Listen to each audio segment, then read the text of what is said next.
Ya, kalau menurut saya ya, Kejaksaan Agung itu untuk profesional agak sulit ya. Oleh karena itu saya dari awal tidak sepakat bahwa kasus ini dialihkan ke Kejaksaan Agung.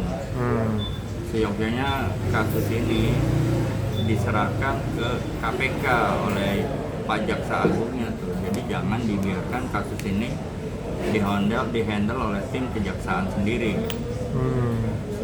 Oke, tapi abang menyorotinya seperti apa sih bang, keputusan Kejagung menitipkan penahanan Febri di rutan KPK ya? Ya itu juga sesuatu yang aneh ya. Kejadian terhadap Febri itu sesuatu yang aneh. Ini sebagai bukti bahwa kejaksaan itu agak pakewuh menahan mantan Jampitsus itu di kejaksaan, karena kan beliau mantan pejabat di situ. Nah kalau ditahan kejaksaan kan semua tuh mantan anak buahnya, jadi mungkin merasa tidak enak ya, sehingga ditahan di KPK. Padahal kan kalau yang meriksa kejaksaan, kalau kejaksaan butuh Febri maksudnya diambil dari KPK. Jakarta macet ya kan. Seharusnya kan diambil dari itu sendiri. Nah ini sebagai bukti nyata bahwa mereka belum bisa profesional untuk menahan mantan pimpinannya sendiri sih. Oh gitu. Iya Tapi kan? maknanya di balik langkah menitipkan tersangka itu ke lembaga eksternal ya, apalagi itu sebagai apa sih bang? Apakah ada hidden sesuatu yang hidden di balik itu bang? Iya, karena menurut saya sih ya yang tadi tuh hubungan tidak profesional, merasa antara tega dan tidak tega. Masa mantan bos ditahan sama anak buahnya semua di situ kan? Jadi ya mungkin ini seperti apa ya? Kalau menurut saya tuh ada titipan khusus lah gitu kan ke penahanan itu, karena ya bisa aja Kejaksaan Agung itu tidak memiliki keberanian untuk menahan mantan Jampitsus itu, tidak ada keberanian ya, mungkin saja seperti itu. Karena buat apa tadi saya bilang dititipin di KPK? Kalau dia butuh sewaktu-waktu kan harus diambil KPK, jalanan raya macet, butuh banyak waktu. Sehingga kan aneh ya kalau mantan Jampitsus itu tidak KPK kan. Nah buktinya aja di Kejagung waktu penahanan nggak pakai rompi orang, ya kan, nggak diborgol ya nggak. Ini kan juga satu keanehan tuh dari sikap Kejaksaan Agung ya. Nah ini sebagai tanda-tanda kalau menurut saya belum bisa profesional benar gitu terhadap mantan Jaksa Agung Muda bidang pidana khusus ini, belum benar-benar masih ada pakewunya gitu kan untuk menahan yang bersangkutan, menetapkan dia sebagai tersangka atau tangan diborgol. Namanya juga mantan pimpinan dia gitu kan, seperti itulah. Jadi saya nggak yakin juga kalau ke depan tuh akan bekerja dengan baik, itu nggak yakin. Oleh karena itu kan makanya baiknya saya minta Pak Jaksa Agung menyerahkan kasus ini aja udah ke KPK semuanya begitu kan. Gitu. Tapi abang melihatnya di sini artinya ada special treatment nggak sih? Iya, special treatment itu kan dengan tidak dikasih rompi, tidak diborgol, ditahan di KPK kan begitu. Tapi ada undang-undangnya yang mengharuskan untuk tahanan itu wajib memakai rompi bang. Kalau bicara undang-undang kan memang itu ada ciri khas kalau tahanan, ya kan? Ada ciri khas, bukan undang-undangnya harus pakai rompi, enggak, memang tidak ada, tapi itu memang ciri khas tahanan. Kalau udah statusnya tahanan ya kan setiap instansi punya kewenangan. Walaupun tidak tertulis kan kejaksaan punya warna juga kan. Kalau buat tahanan bajunya apa gitu kan, itu seharusnya digunakan gitu loh. Apakah ada semacam interpretasi dari peristiwa tersebut bang, tidak menggunakan rompi, terus tidak diborgol? Ya itu dia, makanya saya anggap itu suatu perhatian khusus saja, menunjukkan itu yang bersangkutan tidak bisa profesional di situ.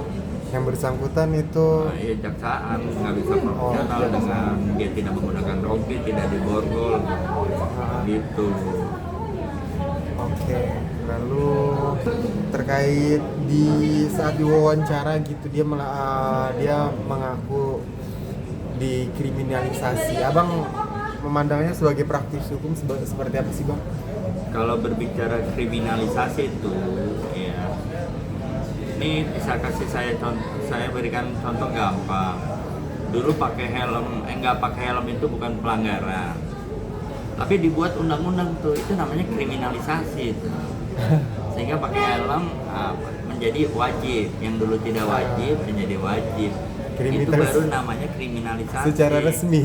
Secara resmi itu. Tapi kalau yang bersangkutan beliau ya memang kalau saya lihat ya, pelaku tindak pidana korupsi itu tidak ada yang mengaku.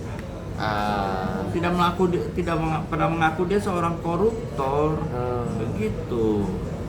Sehingga ya itu hak beliau lah mengatakan dikriminalisasi. Padahal kalau kriminalisasi itu jelas dari yang tidak ada aturan tadi pakai helm misalnya, nggak pakai helm itu misalnya boleh-boleh aja.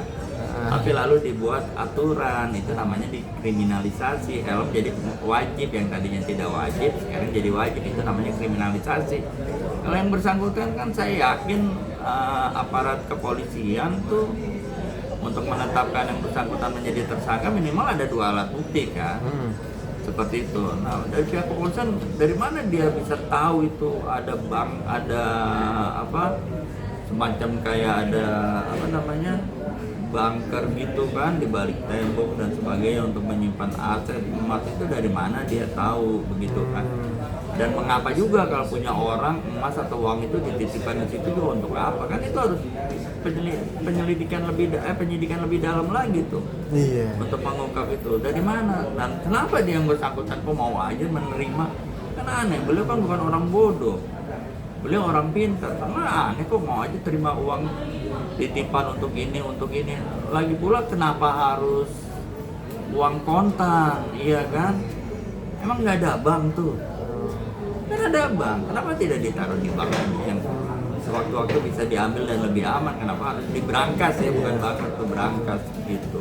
Tapi menurut abang seberapa kuat sih bang pembuktian dari yang udah yang oleh kepolisian dan bukti dan yang ditemukan lagi aset-aset fantastis itu bang? Ya kalau menurut saya begini ya, polisi juga kan sudah berpengalaman ya, dia mengetahui aset itu pasti ada sumbernya ya. Nah, sumber ini siapa yang mengaku menyimpan aset di situ ya kan, seperti itu. Dan aset itu hasil apa, bisa jadi kan aset itu akibat dari misalnya perbuatan melawan hukum, penyalahgunaan wewenang, atau aset dari gratifikasi atau suap. Itu bisa jadi seperti itu. Karena itu kan ditaruh di berangkas, kenapa nggak ditaruh di bank? Kan bank untuk aman tuh, iya kan? Jadi memang apalagi tadi ditaruh di beberapa tempat kan. Aneh juga tuh kan, menyebab tuh sekian banyak, sekian besar kan. Kan bisa aja kalau di bank tuh ada SDB, Safe Deposit Box. Iya. Buat aman. Kalau rumah kan biarin ditaruh di berangkas juga, namanya kalau orang niat bongkar aja. Seperti itu sih. Tapi kalau lebih di bank kan dijaga tuh 24 jam, ada penjagaannya. Ada Safe Deposit Box di situ kan bisa digunakan, tapi kenapa nggak dimanfaatkan itu bank? Jadi seakan-akan uang dan emas itu seakan-akan ya kita duga kayak disembunyikan. Kalau menurut abang status tersangka dari Febri Ardiansyah ini dan penahanannya juga ya, menurut abang gimana bang? Karena kan mengingat ya status Febri yang diperiksa itu sebagai saksi selama 7-10 jam langsung ditahan. Menurut abang itu prosedur di sini sudah memenuhi secara matang atau seperti apa bang? Kalau saya apresiasi ya. Dengan polisi menentukan dia sebagai tersangka, terus tim 9 dari Kejaksaan Agung menentukan sebagai tersangka, artinya 2 alat bukti udah cukup kan. Dan kasus korupsi ini kan extraordinary crime ya. Jadi kejahatan yang luar biasa, levelnya sama teroris ya. Sehingga saya apresiasi ya tim kejaksaan bagus tuh dapat berani melakukan penahanan. Oke, siap. Bang, mungkin dampak dari Febri yang dulu dikenal sebagai sosok yang agresif ya bang, melakukan penyidikan kasus-kasus korupsi besar gitu. Dan ketika Febri sendiri yang terjerat gitu, mungkin abang menilainya gimana bang? Kasus ini akan mempengaruhi psikologis internal Kejagung atau tingkat kepercayaan masyarakat terhadap pemberantasan korupsi? Iya, kita terkenal kan selama ini beliau orang yang tegas ya kan terhadap penegakan hukum. Tapi langkah-langkah beliau ya selama ini juga kan ya hanya kita dengar isu-isu di masyarakat itu juga apa ya, kalau kita berbicara isu itu ada hal-hal yang tidak sesuai dengan harapan masyarakat gitu dalam berbagai kasus gitu kan. Nah sehingga ya masyarakat sih dengan ditemukan itu merupakan jawaban ya.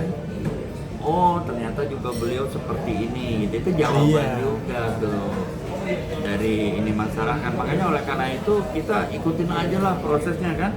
Peradilan itu juga kan bukan hina proses peradilan. Dia akan membuktikan di pengadilan adu bukti, kira-kira terbukti atau tidak terbukti kan begitu. Sehingga itu bukan sesuatu yang hina. Jadi ikutin aja lah proses peradilan ini sampai ke pengadilan. Bisa jadi beliau tidak terbukti, bisa jadi juga kan terbukti. Tantangannya bang terhadap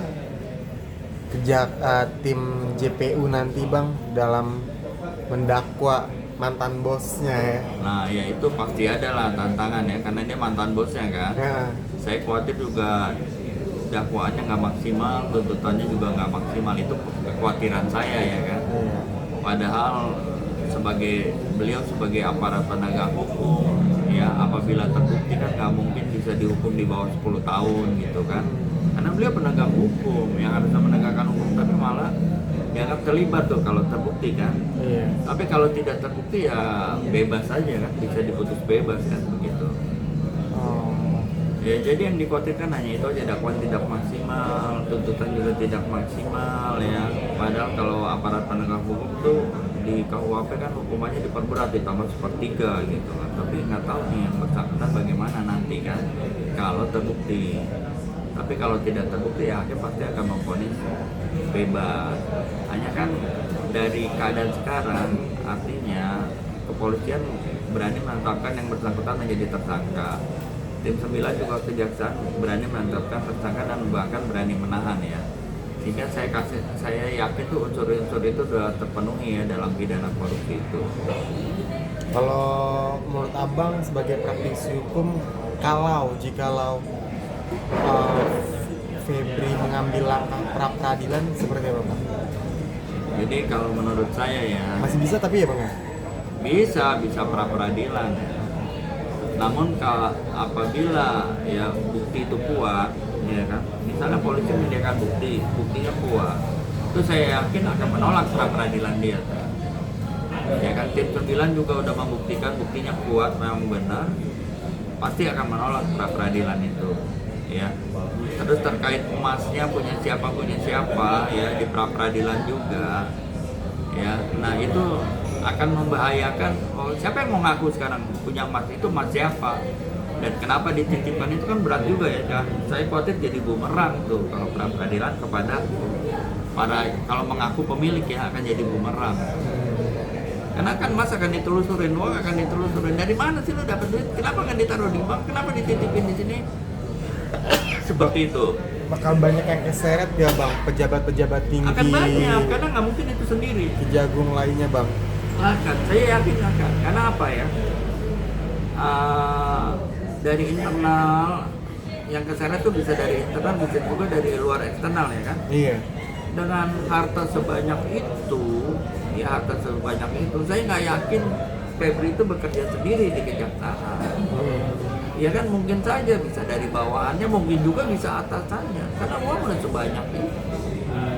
Ya, belum pihak eksternal tuh yang melakukan suap atau gratifikasi misalnya ya, seperti itu belum, bisa jadi juga pihak eksternal ada yang terseret, pihak internal ada yang terseret, bisa jadi seperti itu. Ya kita lihat aja lah proses peradilannya seperti apa gitu.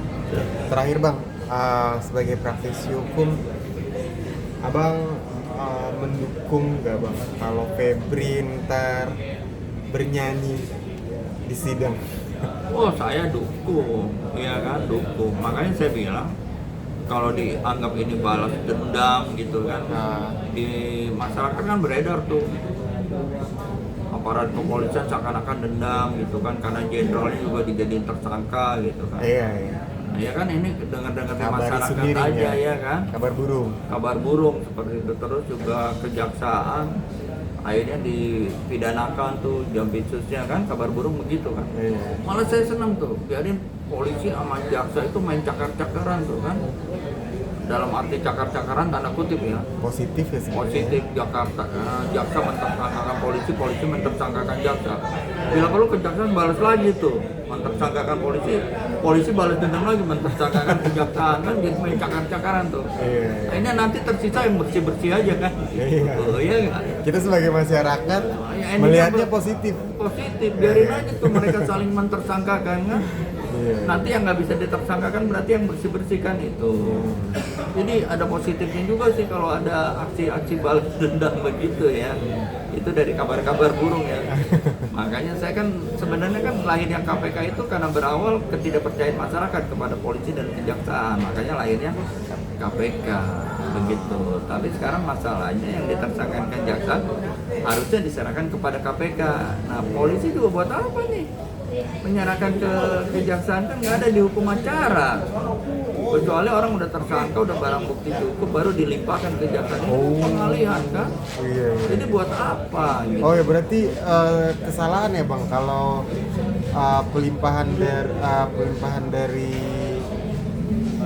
Polri ke Kejagung ya. Iya, itu harus udah periksa dulu barang bukti udah cukup ya kan, dia udah status tersangka, baru tersangka sama barang bukti diserahkan kepada kejaksaan. Ini kan enggak begitu. Disitulah letak kriminalisasinya atau seperti apa? Ya disitulah yang jadi diduga sebagai alat tawar menawar tuh. Oke. Begitu, disitulah dugaannya. Kok tiba-tiba langsung dialihkan, ya ada apa nih? Gitu. Kan aneh, harusnya kalau mau kan KPK ngambil alih atau polisi serahkan ini kepada KPK. Tapi kenapa diserahkan kepada yang tanda kutip yang dianggap bermasalah juga? Kejaksaan diserahkan kepada kejaksaan, kan aneh. Harusnya kan polisi limpahkan ke KPK aja langsung. Oke, siap. Terima kasih Bang Udi. Ya, ya.